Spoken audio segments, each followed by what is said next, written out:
Right now, I'm kind of softening up some of the scrape marks by going in with these inexpensive sort of brush. I find them at any hardware store, just to create a little more textural interest in the surface again.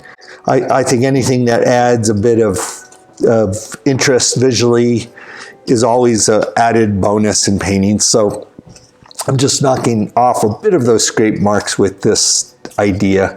I'm going to go in pretty much with direct paint at this point and start to finesse the shapes, try to maintain their largeness, but also feel like I can rearrange elements. Usually my procedure after blocking in is to go back in and restate some of the dark areas first. I think in oil, that's important to keep the darks thin and luminous. So I'm going to just go in with a little bit of a warm dark, maybe add just a little bit of burnt sienna at this point, dipping in again to the very clean turpenoid, and I'm going to restate some of the darks and kind of just place them exactly where I'd like to see them set. I don't want to have to go over them too much. It's just, so this is pretty much a very direct approach. I'm kind of adding a bit more warmth in this foreground tree in the darks. Typically you'll find some reflected lights that are bouncing into the bottom portions of the trees. So I find it helps to kind of warm that area up, give it a little sense of bounced warm light. It may appear to be a very subtle suggestion of color from on film there, but so you get the idea what's going on here. Okay, so I want to restate the darks in this foreground tree. Going to warm them up with a little more alizarin crimson, and keep it fairly thin. Always think the darks look better, the dark accents look better when there is warmth in them. Okay, so I just go through the whole painting, and wherever I sense I need some dark accents, essentially, I restate them.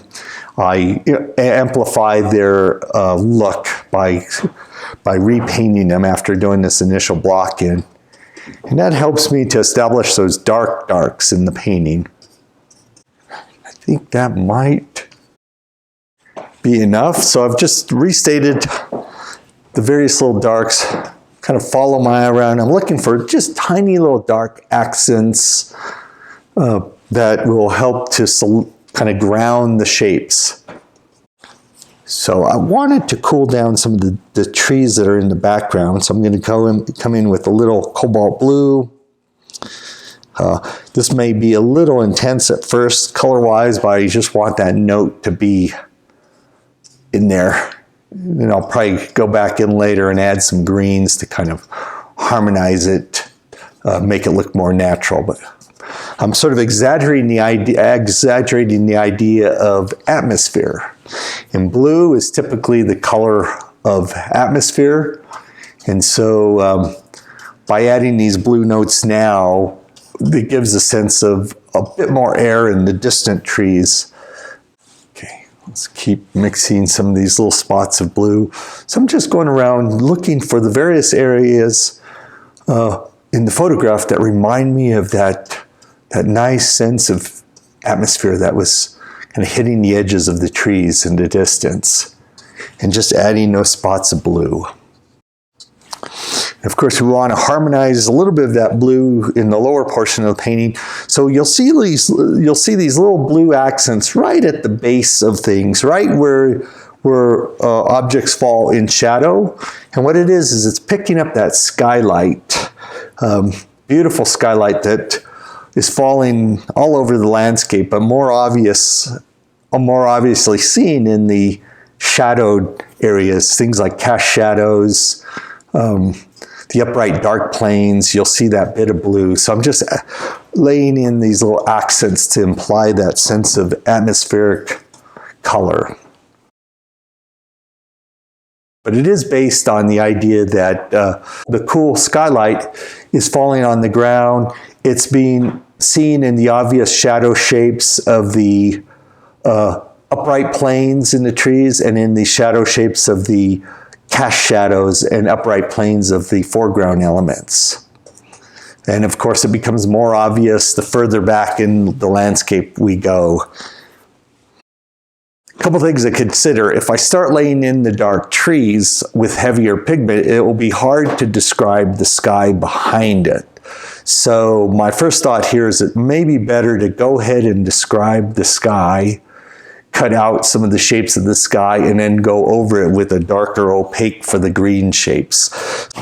Now, the sky on this particular day was sort of a bluish sky, but kind of grayed out slightly blue. But to harmonize with this overall palette, I want to add a little bit more of a pinkish tone to the sky. So I'm dipping into my alizarin crimson and white.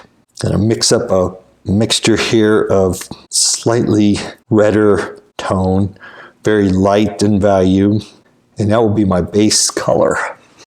Now, when you lay the sky in, start to think about the anatomy of the way the sky is against the trees and against the mountain.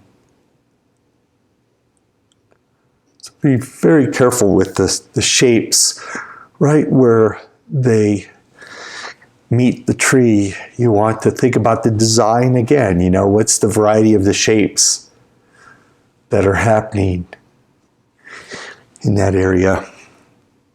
I'm trying to lay in lots of paint, going for a very alla prima direct approach to this painting. When we lay in the sky, to think about the edge quality where the sky meets the shape of the trees. This takes a bit of focus here to do this because you want to just really be tuned into the variety of shapes that are happening, and a variety of edges. So you want to pay close attention and be focused at this moment.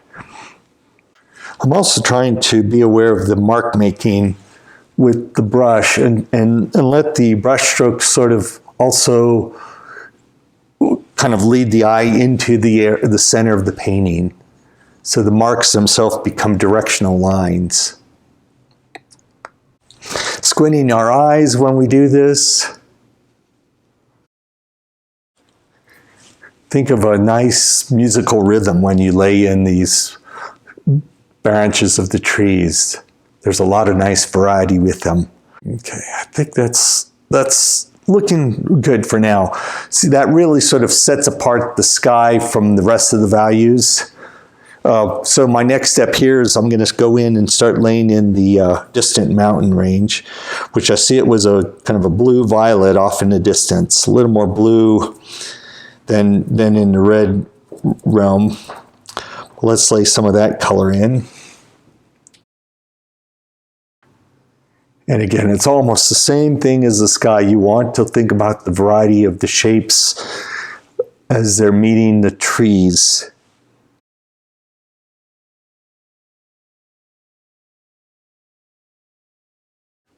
I'm constantly kind of stepping back, taking a look at the big picture. Just comparing the values here, this dark against that, against the sky.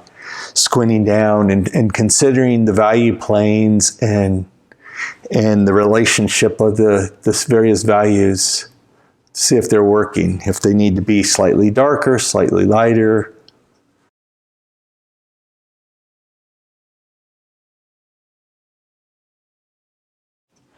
Okay, that's our mountain shape. Now I'm going to cool it off slightly in areas. Again, it's that cool color helps to represent the atmosphere. Okay, that's feeling pretty good. I may just do a hint of it here. Sometimes it's good to kind of let that mountain shape go into the tree a bit, even though it may be covered later. It kind of helps to suggest that the mountain is, behind this, And there might be bits of that that pop through. Okay, so we've got that portion covered. It's really good to set down the correct values as soon as possible, because it gives us a kind of a stepping stone in terms of looking at are values working or not. So try to get those first few values to really work for you. It'll save a lot of time and adjustment later. And it just gives us a touchstone that we can go to. We can always relate everything to these three values. So we've got the darkest dark, and then the medium dark in the background, and the sky light. So that helps me to determine what the value might be in the ground here as well. So it's all based on comparing value to value, and more so than color to color.